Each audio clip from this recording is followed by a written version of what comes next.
আর একটা ব্যাপার না বললেই না, আমি জানি না এই ভিডিওটা আমাকে কতবার করতে হবে। সেটা হচ্ছে কি জানেন তো, একটা ব্যাপার সেটা হচ্ছে এই যে আমি যেটা দেখতে পাচ্ছি ভীষণ বিভিন্ন মায়েদের কমেন্ট থেকে, তারা বাচ্চাদেরকে ইংলিশ মিডিয়ামে পাঠাচ্ছেন স্রেফ নিজেদের স্ট্যাটাস সিম্বলের জন্য। আমি দু একটা কমেন্ট পড়ছি।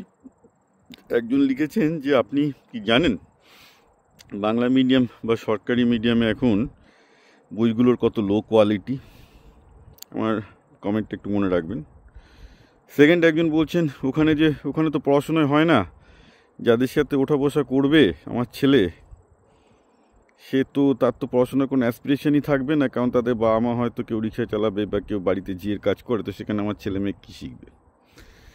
তো এখানে একটা জিনিস কার্ল জাং বলতেন, আমি কার্ল জাংকে খুব মানি, কারণ সত্যি কথা বলতে উনি সাইকোলজি যেভাবে মানুষের দেখেছেন আর কেউ দেখেনি।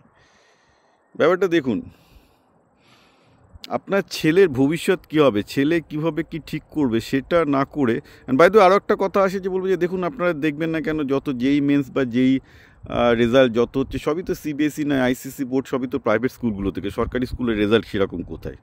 সেটাও ঠিক বলছেন, কিন্তু তার কারণটা এই যে আজকে পশ্চিমবঙ্গের প্রায় উচ্চ মধ্যবিত্ত বা যাদের পকেটে টাকা আছে, যারা অ্যালেন ফিট যে এইসব সংস্থাগুলো মানে খরচ করতে পারে, সবই চলে গেছে হচ্ছে বা অ্যাসপিরেশনালরা সবাই চলে গেছে ইংলিশ মিডিয়ামে।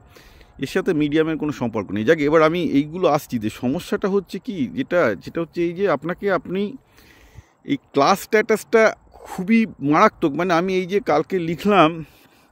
কালকে বললাম যে ঠিকাদার কর্মীরা সামনে কোনো পশ্চিমবঙ্গের ফিউচার নেই, ছেলেগুলোর সামনে আটকে গেছে, আমি তো মেল পাচ্ছি।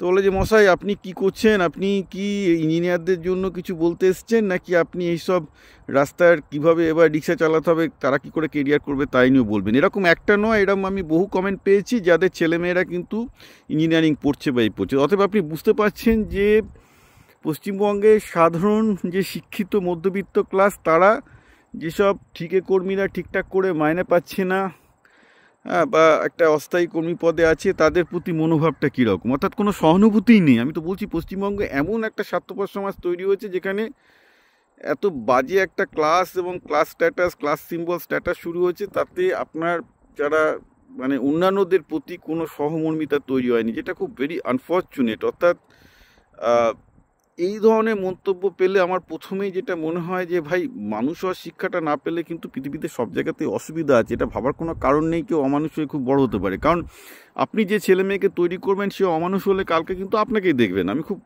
করে বলছি, কারণ সিম্প্যাথি এবং সহানুভূতির ব্যাপারটা কিন্তু মানুষের মনে আয়দার অর ইয়েস নো। হ্যাঁ, তো এইরকম ক্লাস ডিভিশন মাথায় রাখলে কালকে আপনার ছেলে আপনার শারীরিক অসুস্থতার সময় কতটা দেখবে আমার কিন্তু সন্দেহ আছে, আমি এটা প্রথমেই বলে দিই। আর সেকেন্ড হচ্ছে, এবার আমি কিছু স্পেসিফিক ব্যাপারে আসি যে আপনাদের চিন্তাধারায় ভুলটা কোথায়। বাংলা মিডিয়ামে সরকারি মিডিয়ামে কি সিলেবাস কি পড়ানো হয়, আমি বারবার করে বলছি কোন মিডিয়ামে কি পড়ানো হয় এটা কিন্তু খুব ইউজলেস জিনিস। যাকে জীবনে সফল হতে হবে সে যদি ভাবে যে বইয়ের সিলেবাসে যেটুকু লেখা আছে আইসিসি সিবিএসই পড়ে সে খুব ভালো কিছু করবে, সেখানে ভালো স্কুলে ভালো রেজাল্ট করে সে জীবনে ভালো কিছু করবে, হবে উল্টো। যে স্কুলে ভালো রেজাল্ট করতে যাবে তার ভবিষ্যতে বড় হওয়ার সম্ভাবনা অ্যাকচুয়ালি খারাপ, আনফর্চুনেট ট্রুথ। কারণ কি, স্কুলের সিলেবাস যেটুকু আছে সেটা সার্বজনীন শিক্ষা, সবার জন্য শিক্ষা, সেটা খুব ডাইলিউটেড, খুব সস্তার এবং সহজ জিনিসপত্র। আপনি যে বললেন যে মাধ্যমিকে আপনি বইয়ে কী আছে দেখেছেন, আমি বলবো বইয়ে কী আছে দেখে কী হবে, ও তো সার্বজনীন শিক্ষা, ওইটুকু পড়ে হয় নাকি।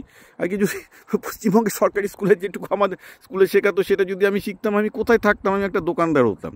ওভাবে হয় না। আমি বারবার করে বলছি, যাদের জীবনে বড় হতে চাই তাদেরকে একটা সেলফ ড্রাইভ, সেলফ মোটিভেশন থেকে সে যখন ক্লাস 6-7-এ পড়ে, কাকে ক্লাস 10-এর অঙ্ক করার মতো ক্ষমতা তার থাকতে হবে, because he is dude by himself, not that আপনি চাপিয়ে দেবেন।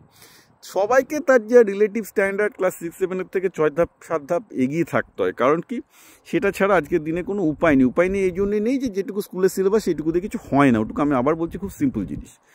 তো আমি বারবার করে বলছি যে দেখুন, আপনি ছেলেকে সরকারি স্কুলে পড়ান বেসরকারি স্কুলে পড়ান সেটা পরের ব্যাপার, কিন্তু মেন ব্যাপার হচ্ছে যে বাচ্চাদের মনে এই ধরনের ক্লাস সি ব্যাপারটা দেবেন না যে সরকারি স্কুলে এইসব নিচু শ্রেণীর ছেলেরা যায়, এখানে ছেলেমেয়েরা পড়াশোনা করে না, এখানে এইগুলো যখন আপনি বলেন তখন কিন্তু আমি আবার এই কালজাঙের কথা আসছে, আপনার মনের মধ্যে থেকে আপনার মনের মধ্যে ডার্কার সাইডটা বেরিয়ে আসছে। সেটা কি, যে আপনি মনে মনে এই ক্লাসটাকে ঘৃণা করেন, আপনার ধারণায় আপনি একটা এক্সক্লুসিভ ক্লাসে পৌঁছে গেছেন। খুব দুর্ভাগ্য, আমি তাদের প্রোফাইল উল্টে ফুলটে দেখি যে আমার তো দেখে মনে হয় তাদের বাড়ি ইনকাম খুব বেশি হলে হয়তো মাসে 50,000 থেকে 60,000 টাকা হবে। অর্থাৎ তারা মানে কি বলবো, নিম্ন মধ্যবিত্তই বলা চলে। তারাও আজকালকার ছেলে মেয়েকে যেহেতু ইংলিশ মিডিয়ামে পাঠাচ্ছে, সেইটা পাঠিয়ে তারা ভাবছে তারা একটা এক্সক্লুসিভ ক্লাসে চলে আসছে। আর বাইরে আমি যেখানে ভিডিও করছি এটা হাওয়ার্ড কাউন্টি বলে, এটা আমেরিকার 3rd richest county in terms of the income.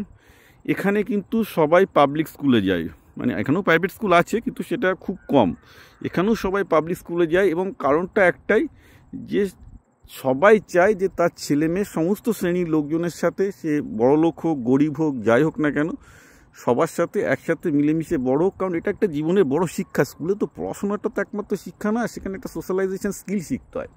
আজকে আমাকে আমার চাকরির প্রয়োজনে, ব্যবসার প্রয়োজনে, যেমন একটা ডিপ্লোমাধারী একটা ওয়ার্কারের সাথেও আমাকে ফ্যাক্টরি ফ্লোরে কাজ করতে হয়েছে। আমি তো সেন্সারে কাজ করতাম, বসাতাম, তাতে তো সবার আগে আমাকে ইন্ডিয়াতেও আমি সেন্সার বসিয়েছি, আমেরিকাতেও সেন্সার বসিয়েছি। খুব হাই সেকেন্ডারি ড্রপ আউটরা এইসব লোকজনের সাথে আমাকে কাজ করতে হয়েছে। আবার উল্টো দিকে আমি যখন সায়েন্টিফিক রিসার্চে কাজ করছি, সব পিএইচডি প্লাস লোকজনের সাথে, প্রফেসরদের সাথেও কাজ করতে হয়েছে। আবার আমি যখন ইনভেস্টমেন্ট তুলছি, বিলিয়নারদের বাড়িতে যেতে হয়েছে যারা একটা সমুদ্রের মধ্যেখানে দ্বীপ কিনে বসে আছে। আমি না সব শ্রেণীর লোকের সাথে মিশে আমি একটা জিনিস বলবো, যদি আপনি চান যে আপনার ছেলে বড় হোক, তাকে সবার সাথে মিশতে দিন, মুক্ত মনে রাখুন, ভাবুন যে এই পৃথিবীতে বেঁচে থাকাটা একটা খুব ফরচুনেট। এই যে আপনি পৃথিবীতে বেঁচে আছেন, ভালো আছেন, সুস্থ আছেন, এটা একটা আশীর্বাদ। এই আশীর্বাদটা জন্যই যারা আপনার মতো ভালো নেই তাদের প্রতি একটু দয়া রাখুন, একটু যত্নশীল হন। কারণ এই চিন্তাটা যদি আপনার ছেলের মধ্যে না থাকে যে তাকে অন্যের জন্য চিন্তা করতে হবে, সে কিন্তু ভবিষ্যতে আপনি যখন অসুস্থ হবেন, যখন আপনার ছেলেকে আপনার সবচেয়ে বেশি দরকার হবে, আপনি পাবেন না।